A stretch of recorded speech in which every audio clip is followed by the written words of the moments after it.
श्री शिवाय नमस्तुभ्यम दोस्तों, मेरे चैनल में आप सभी का स्वागत है। आज वीडियो में जानकारी शेयर करने वाले हैं प्रदोष व्रत यानी 24 तारीख को प्रदोष व्रत पड़ रहा है।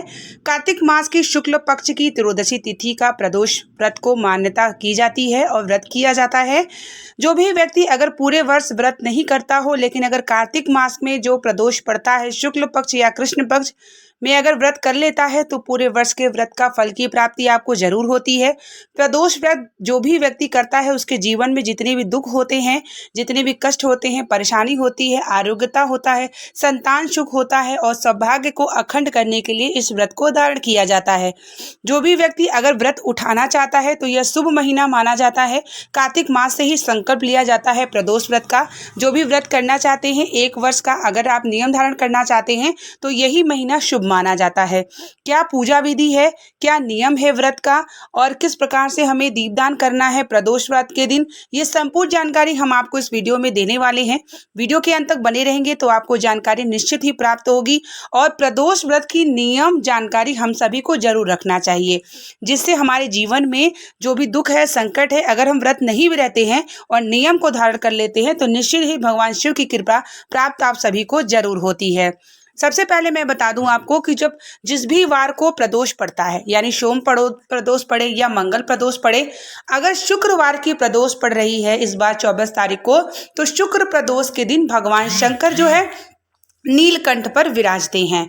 और शुक्र प्रदोष का फल क्या होता है, शुक्र प्रदोष पे जो भी व्रत रहता है शुक्र प्रदोष का, उसके जीवन में सुख शांति और समृद्धि की प्राप्ति होती है। हर वार पे जितने भी प्रदोष पड़ते हैं भगवान शिव अलग अलग स्थानों पर विराजते हैं और अलग अलग हमारे फल की प्राप्ति भी अलग प्रदोष पर पड़ती है। जैसे शनि प्रदोष होता है तो संतान सुख और प्राप्ति के लिए व्यक्ति व्रत करता है। तो इस तरीके से जो कार्तिक मास की शुक्ल जो पक्ष की त्रयोदशी तिथि पड़ रही है वो शुक्रवार को है, तो सुख शांति और समृद्धि को प्रदान करना है तो आप जरूर इस व्रत को धारण करें, नियम करें। व्रत को जो भी व्यक्ति करता है, भगवान शिव की पूजन प्रदोष काल का विधान है। सबसे पहले सूर्य भगवान को सुबह जल देने के बाद भगवान शिव के समक्ष आपको संकल्प लेना चाहिए व्रत का। आप शिव मंदिर में भी जा सकते हैं, सुबह के समय भगवान शिव का स्नान कराएं, पंचामृत स्नान कराएं, उनका श्रृंगार करें, बिल्व पत्र, शमी पत्र, पुष्पों से जो उनका प्रिय पुष्प है उस दिन समर्पित जरूर करना चाहिए।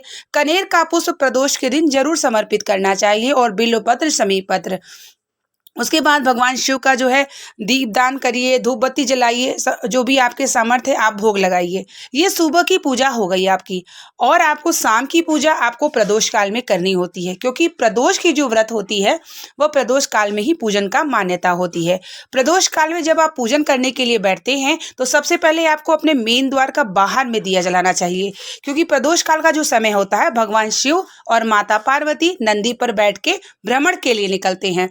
कहा जाता है कि भगवान शंकर कहते हैं कि जो भी आप कानों में नंदी से बोल के आते हैं अपने मन की कामना को लिए, तो प्रदोष काल में नंदी जहां खड़ा कर देता है, भगवान शंकर की दृष्टि जिस भी द्वार पे पड़ती है उसका जीवन का जितने दुख है महादेव जरूर समाप्त करते हैं। तो दो नियम सभी को बनाना चाहिए, एक अपने मेन द्वार पे दिया प्रदोष काल के समय में और एक शिव मंदिर में दिया प्रदोष काल में जरूर जलाना चाहिए, जो व्यक्ति व्रत रहता हो या नहीं भी रहता हो। इससे क्या होगा कि आपके जीवन के जो दुख है ना जरूर समाप्त करते हैं महादेव, क्योंकि जो प्रदोष तिथि होती है भगवान शिव की प्रिय तिथि मानी जाती है। जो भी व्यक्ति व्रत करता है तो आपको नियम यह है, प्रदोष काल में आपको पूजन करना चाहिए। आपको लाल कपड़ा बिछा करके पाटा तैयार करना चाहिए, भगवान शिव माता पार्वती की तस्वीर रखनी चाहिए और जो भी संतान जिसके यहाँ नहीं है, संतान सुख नहीं है, तो उसे 1 वर्ष तक पार्थिव शिवलिंग निर्माण करके प्रदोष काल में पार्थिव शिवलिंग निर्माण करने के बाद उसका जो है विसर्जन भी कर देने से 1 वर्ष तक प्रदोष के दिन प्रदोष काल में पूजन करता है, निश्चित ही उसके घर में संतान की प्राप्ति और संतान सुख जरूर मिलता है। मैं स्वयं भी प्रदोष का व्रत करती हूँ और पार्थिव शिवलिंग निर्माण करके पूजन करती हूँ संतान सुख के लिए। तो इस तरीके से पार्थिव शिवलिंग का निर्माण भी कर सकते हैं। अगर आप पार्थिव शिवलिंग निर्माण नहीं करते हैं तो शंकर पार्वती का जो है स्वरूप रखें और भगवान शिवलिंग अगर आपके घर में है तो अच्छा है, नहीं तो आप मंदिर में भी जा करके पूजन करते हैं। पुस्तक की भी पूजन करना जरूरी होता है। उसके बाद जो भी प्रिय पुष्प है भगवान शिव को जरूर रखिएगा। कनेर का पुष्प इस दिन जरूर रखिएगा। आप खोजिएगा कि जहाँ भी हो जरूर प्रदोष के दिन कनेर का पुष्प, शमी पत्र, बिल्वपत्र, 3 चीज आपको प्रदोष के दिन जरूर चढ़ाना चाहिए। पंचामृत आपको बना लेना चाहिए। पंचामृत स्नान भगवान शिव को अति प्रिय है। अलग अलग द्रव्यों का अलग अलग फल भी मिलता है। जब आप पंचामृत स्नान कराते हैं भगवान शिव को तो आपको अलग अलग रूपों में आपको फल की प्राप्ति जरूर होती है। पूजन करिए। भगवान शिव के सामने कार्तिक मास का है, दीपदान का महत्व है, तो आपको 11 दिया जरूर जलाना चाहिए। भगवान शिव के समक्ष गोल बाती का, गाय के घी का दिया एक लाइन से आप भगवान शिव को जलाएं और उनसे प्रार्थना करें। अगर आप पूरे वर्ष का व्रत जो है नहीं रहते हैं, अगर आप कार्तिक मास में व्रत रह रहे हैं तो आप उनसे प्रार्थना जरूर करिएगा कि हे महादेव, मेरे जीवन में जितने दुख है समाप्त करिए, हमारे घर में सुख शांति और आरोग्यता प्रदान करिए। जो भी मनोकामना है उनसे आंचल फैला के जरूर मांगिए। उसके बाद आपको प्रदोष व्रत पुस्तक कथा करना चाहिए। जैसे कि शुक्रवार है तो शुक्रवार की कथा आपको जरूर करना चाहिए। भगवान शिव की आरती करनी चाहिए, मंत्र जाप करना चाहिए। और जो भी व्यक्ति प्रदोष के दिन व्रत करता है उसको जो है शिव स्मरण हमेशा करते रहना चाहिए। शिव का मंत्र का जाप हमेशा करते रहना चाहिए, मन ही मन करते रहना चाहिए।